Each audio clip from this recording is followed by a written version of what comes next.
원나잇이라는 게 겉으로 티가 나는 외상이 생기는 것도 아니고 어떤 행위에 딸려오는 부수적인 쾌락 때문에 그냥 인간 낡아서 욕구로만 여겨지고 내 자유고 내 마음이야 이런 식으로 세탁되기가 너무 쉬워요. 그래서 본인이 어떤 마음으로 하게 되는 건지, 이게 스스로에게 어떤 해를 끼치는 건지에 대해서 인식하기가 어렵죠. 철철! 안녕하세요, 박철철입니다. 후기철철 에피 1 성병 후기 기억하시나요? 거기서 제가 원나잇을 해봤었다 그랬는데 오늘은 그 원나잇 후기를 한번 털어보려고 카메라를 켰습니다. 최근에 제가 상담을 받으면서 과거를 이렇게 되짚어보는 그런 시간을 많이 갖게 됐어요. 지금의 제가 갑자기 이렇게 뾰로롱 하고 튀어나온 게 아니니까요. 아무튼 그렇게 과거를 돌아보는데 와, 씨, 나 진짜 왜 그러고 살았지? 라고 생각되는 제 인생 격동의 시기를 유독 곱씹어보게 되더라고요. 일단 지금의 저는 그때의 제가 아니니까 제 3자로서 그때의 박철철은 도대체 무슨 생각을 하면서 살았나, 이런 분석 아닌 분석을 하게 됐는데, 그 구렁텅이에 있을 땐 모르지만 빠져나오면 그 속이 보일 거 아니에요? 그렇게 들여다본 그 구멍 안에 저를 보고 내린 결론 중에 하나가 뭐냐면, 그때의 박철철은 많이 힘들었고 그래서 원나잇으로 자해를 했다라는 겁니다.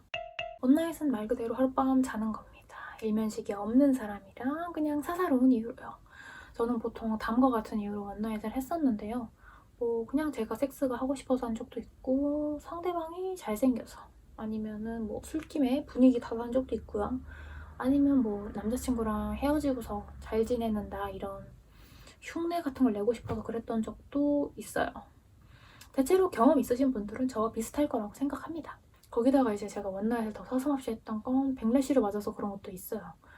섹스를 대수롭지 않게 여기는 신여성, 뭐 남자를 골라 따먹는 머머님 컨셉 이런 거에 취해 있어가지고 요즘 원나잇은 할만한 거고 할만한 이유가 있었다라는 거죠. 여기까지 들으시면은 이제 지가 좋아서 해놓고 뭔 자해래 이러실 수 있는데, 저는 단언합니다. 제가 했던 모든 원나잇들은 자해였어요. 미디어에 노출되는 자해의 모습은 좀 정형화돼 있어서 제가 지금 원나잇을 자해라고 말씀드리는 거에 조금 괴리감을 느끼실 수도 있는데, 정확히 말하면 비자살성 자해의 카테고리에 들어간다고 생각합니다. 앞서 말씀드렸던 내용들로 제가 원나잇을 했던 메커니즘을 정리해보면, 섹스는 별거 아니고 섹스를 할 만한 이유가 있었으니까 나는 원나잇을 할 거다 이렇게 되는데, 언뜻 보면 일리 있는 3단 논법 같지만 앞의 두 가지 전제에서 마지막 결론이 나기까지 생략된 대전제가 있습니다. 나는 아무나와 섹스를 해도 괜찮다. 섹스를 별거 아닌 걸로 여기는 거랑 아무나와 섹스를 해도 괜찮은 상태는 다릅니다. 섹스를 할 만한 이유가 있다고 해서 생면부지인 사람이랑 선뜻 섹스를 하는 것도 당연한 게 아니고요. 나는 왜 아무나와 섹스를 해도 괜찮은 스탠스를 갖게 되었는가라는 물음에 저 앞에 두 전제는 답이 될 수 없는 거죠. 쟤네는 이미 정해진 상태를 뒤따르는 조건, 뭐 핑계 같은 거니까요. 원나잇을 감행하게 만드는 직접적인 충동, 배경이 아닌 거죠. 그때의 저를 설명하면 이렇습니다. 회피형, 끝판왕, 자기 혐오자. 인생은 혼자야라는 생각에 미쳐 있었어요. 솔직히 말씀드리면 지금도 회피형이고 저 인생은 혼자라는 생각도 여전히 제 삶을 관통하는 가치관이긴 합니다만, 저 때는 진짜 광적으로 집착했어요. 뭐든 다 혼자 하려고 하고 혼자여도 괜찮으려고 아등바등 했었습니다. 어느 정도였냐면 저 때 혼자 워터파크까지 다녀와봤어요. 캐리비안 베이 개장할 때 가서 6시까지 놀고 에버랜드 폐장까지 조지고 왔었습니다. 그리고 수시로 잠수 타고 숨어 지냈죠. 학교를 안 쉬고 6학기를 내리 다녔는데 동기들이 이제 저를 휴학 아니면 재수하는 줄 알았다고 할 정도로 그렇게 살았었어요. 이것들이 엮여서 어떻게 자기 혐오로 거듭났냐면, 인생 혼자인 거 맞고 독립적인 거 좋죠. 좋은데 이게 한편으로는 굉장히 모순적인 생각인 게, 저도 어쨌든 사람이고 심지어 그때는 어리고 미숙하니까 혼자 해결할 수 없는 부분들이 필연적으로 있잖아요. 근데 그거를 제가 납득을 못했어요.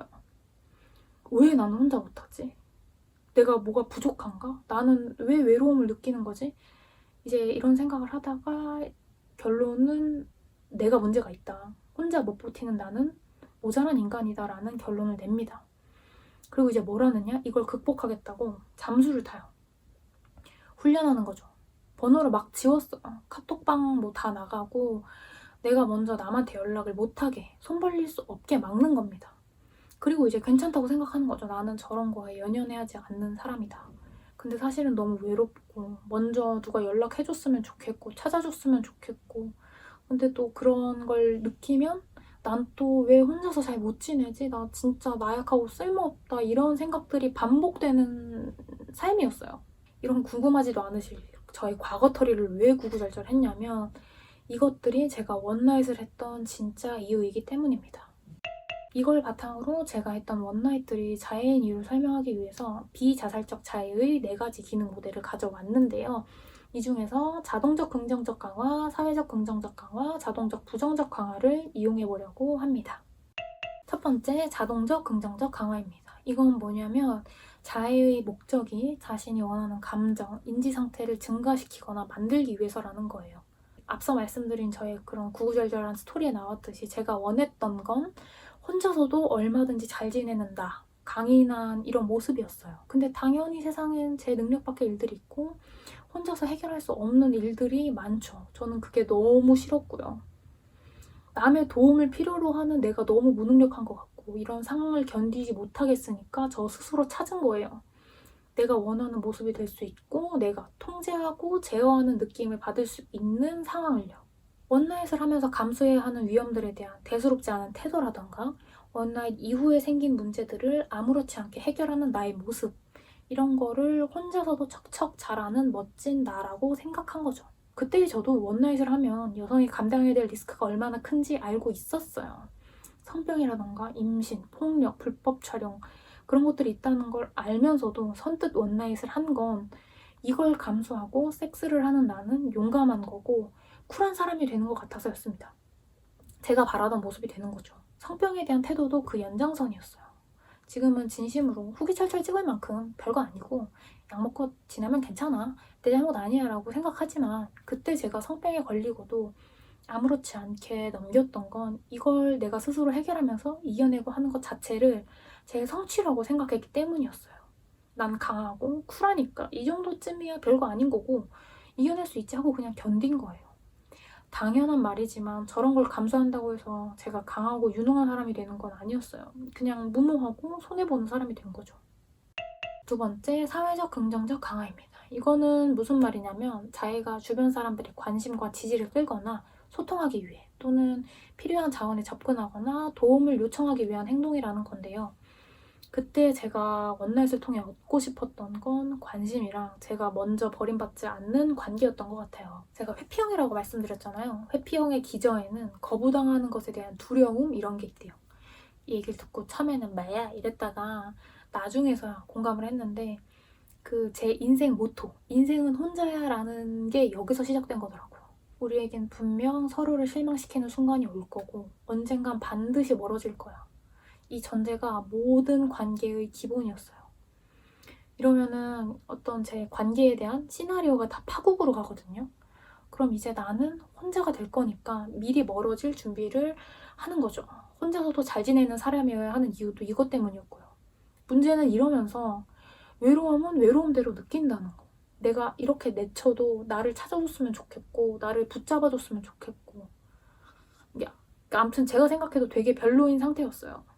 이게 왜 원나잇으로 귀결이 됐냐면 거기는 제가 절대 거부당할 일이 없는 시장이거든요. 실망할 일이 없어요. 별다른 노력을 하지 않았는데 단순한 이유로 다들 저를 원합니다. 그야말로 인기 짱이 된 느낌을 줘요. 제가 아무리 그지같이 굴어도 상관없어요. 재화들은 널려 있으니까. 그냥 눈에 차는 사람 대충 이렇게 고르면 됐어요. 이게 굉장히 중독적이에요. 제가 뭔가 된 것 같거든요. 저랑 같은 상태를 경험하신 분이라면 공감하실 거예요. 여기서 얻게 되는 어떤 안정감이 있다는 걸. 이건 진짜 저한테 너무 완벽한 관계였어요. 주도권이 저한테 있는 관계라는 착각을 주거든요. 평소에는 뭐 작은 일 하나에도 작은 대화 하나에도 마음속으로 눈덩이 굴려가면서 괴로워해야 하는데 이건 그럴 필요가 없으니까. 서로에게 명확한 목적이 있는 관계고 끝이 있고 먼저 버려질 걱정도 없는 너무 이상적인 관계인 거죠. 거기다가 맥래시 맞은 상태여서 넌 나한테 아무것도 아닌 존재고 그냥 먹버야 이러고 폰 모모님 흉내내기까지 완벽하게 가능한 그런 관계. 근데 주도권이고 뭐고 전부 착각인 게 방에 들어가서 단둘이 있게 됐는데 그 남자가 제 목을 조르면 저는 그냥 죽는 거잖아요.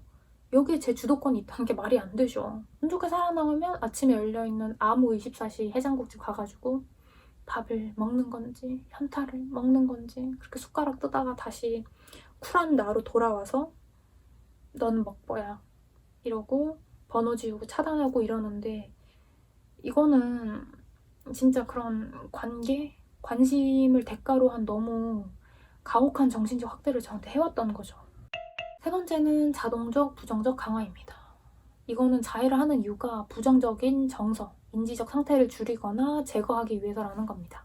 아까 말씀드린 회피적 성격에서 비롯된 자기 혐오의 굴레 이렇게 떼굴떼굴 계속 굴리면 이제 머리가 터질 것 같거든요. 그리고 제가 말씀 안 드린 것 중에 하나가 있는데 저때 제가 그 몸에 대한 강박이 굉장히 심했어가지고 섭식장애가 대단했었거든요. 그게 또 아주 쏠쏠하게 자기 혐오의 트리거가 되는데 그럼 이제 진짜 키왕짱 자기 혐오자가 됩니다.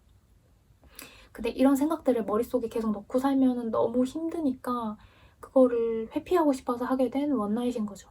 왜 우스갯소리로 아 머리 아파 이랬을 때 누가 와가지고 내가 치료해줄게 이러고 팔을 빡 때리잖아요. 그러고는 이제 어디가 아파? 라고 물으면 당장은 맞은 팔이도 아프니까 머리가 아프면 후순위로 밀리겠죠?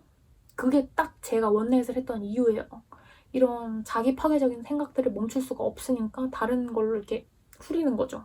고통 돌려막기. 섹스 자체가 주는 회피 기능이 있잖아요. 헉헉거리는 동안은 별 생각이 안 드니까 하기 바쁜데 다른 생각할 겨를이 어디 있겠어요. 이것만큼 온갖 생각들로 벗어날 수 있게 해주는 거는 없었던 거죠. 게다가 이제 한 번 하고 나면 효과도 오래 갔고요. 이 효과 오래 갔다는 게 무슨 의미냐면 원나잇 하고 성병 걸려서 병원 다니고 완치하고 이럴 때까지는 그 다른 생각들은 그냥 잡생각이 돼요. 피임을 제대로 했어도 생리 전까지는 마음을 놓을 수가 없고요. 생리 늦어지면 이제 하루하루 새다가 임태기하고 비임신 떠도 불안해하면서 지내고 네. 근데 진짜 잡생각이 안 들어요. 들 수가 없어요. 불안해 죽을 것 같거든요. 여기까지 이야기를 하면 분명 이런 의문 가지신 분들이 있을 거예요. 아무리 너한테 구구절절한 이유가 있었다고 한들 섹스가 해가 되는 게 아닌데 어떻게 자해가 되느냐. 근데 저는 동서고금을 막론하고 섹스는 여자의 몸을 해치는 행위가 맞다고 생각합니다. 근본적으로 여성에게 불리하고 해로워요. 구조적으로도 여성이 성병에 더 취약하고요. 임신 가능성도 오직 여성이 집니다. 폭력에 노출될 가능성도 있고요. 이성의 섹스에서 남자도 같은 확률로 임신을 하고 같은 확률로 비슷한 치명률의 성병에 걸리고 비슷한 수준의 힘을 가져서 서로에게 폭력을 행사해도 비등비등하게 싸울 수 있는 조건이 아닌 이상 여성의 이성의 섹스는 무조건 손해일 수밖에 없는 거죠. 당연하게도 이게 원나잇이 되면 위험은 배가 되는 거고요. 그때도 이런 거 다 알고 있었어요. 심지어는 원나잇에서 비롯된 정신적, 육체적 고통을 경험하고도 있었고요. 근데 그럼에도 불구하고 계속해서 어떤 정신적인 목적을 위해서 저를 위험에 노출시키기를 자처했는데 이게 자해가 아니면 뭐겠어요. 지금 원나잇을 하고 계시거나 할까 말까 고민이신 분들한테 제가 드리고 싶은 말은 진짜 목적이 쾌락 때문이라면 그걸 왜 모르는 사람한테서 얻고 싶은 건지 진짜 그 쾌락을 얻을 수는 있는 건지 묻고 싶어요. 저도 쾌락이라는 이유를 들고 원나잇을 했었지만 제가 진짜 순수하게 오르가즘을 느끼고 싶었으면 우머나이저랑 딜도 썼을 겁니다. 굳이 위험을 감수할 게 아니라요. 그럼 또 이러실 수 있겠죠. 나는 육체적 쾌락만이 아니라 정신적 만족감을 얻으려는 거다. 그 분위기가 좋은 거다라고 하실 수 있는데 정신적 만족감이라는 게 처음 본 사람이랑 몇 시간 잔 걸로 얻을 수 있긴 한 건지 그 분위기가 좋게 느껴지는 이유가 뭔지 나는 왜 그 분위기를 욕망하는지 한번 생각해 보셨으면 합니다. 제가 이렇게 말씀드리는 건 제가 했던 경험만으로 모든 원나잇을 일반화하려는 것도 아니고 뭐 제가 성엄숙주의자여가지고 뭐 쾌락만 추구하는 관계는 나쁘다 이런 결론을 내리려는 것도 아니에요. 지금도 저는 원나잇은 가치관 문제라고 생각해요. 여자가 살면서 진짜 저 새끼는 내 인생에 다시 없을 마창놈이다. 진짜 꽉 먹어봐야 된다. 이럴 일이 없겠어요? 섹스가 여성에게 해로운 건 맞지만 사실이지만 그거는 섹스 문화가 잘못 자리 잡혀 있는 탓이지 그것 때문에 여성의 욕망에 거세되어야 할 필요는 없다고 보거든요. 제 말이 무슨 뜻인지 아시죠? 자해를 하는 이유는 남에게 피해를 주지 않으면서 자신의 스트레스나 마음을 풀기 위해서라고 합니다. 내가 내 몸에 하는데 뭐가 문제냐는 거죠. 원나잇이라는 게 겉으로 티가 나는 외상이 생기는 것도 아니고 어떤 행위에 딸려오는 부수적인 쾌락 때문에 그냥 인간 낡아서 욕구로만 여겨지고 내 자유고 내 마음이야 이런 식으로 세탁되기가 너무 쉬워요. 그래서 본인이 어떤 마음으로 하게 되는 건지, 이게 스스로에게 어떤 해를 끼치는 건지에 대해서 인식하기가 어렵죠. 저도 그 당시에는 전혀 몰랐어요. 시간이 좀 지나고 그런 상황에서 벗어나고 나서야 그때 나는 정말 힘든 상태였구나. 그래서 나를 여러 방식으로 해치려 했었구나 이렇게 깨달은 거죠. 아마 지금 그 괴로움의 정중앙에 있는 분이라면 여전히 알기 어려울 겁니다. 저는 누가 그때의 저한테 원나잇이 자해일 수 있다는 걸 말해줬더라면 당장은 못 멈췄더라도 저를 돌아볼 계기 정도는 가질 수 있었을 것 같거든요.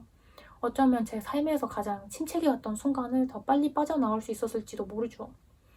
오늘 이렇게까지 저의 상태나 경험을 공유한 건 혹시나 저 같은 분이 있다면 이 영상을 보고서, 아니면 그냥 영상 제목만 보고 가시더라도 한 번쯤은 생각해 주셨으면 하는 바람에서였는데 잘 전달이 됐는지 모르겠네요. 아무튼 오늘의 후기철철 뭔가 저의 암흑기를 대변하는 고해성사 시간 같았지만 여러분들께 도움이 되었으면 좋겠습니다. 그럼 영상 여기서 마치고요. 다음에는 더 재밌고 유익한 영상으로 찾아오겠습니다. 안녕.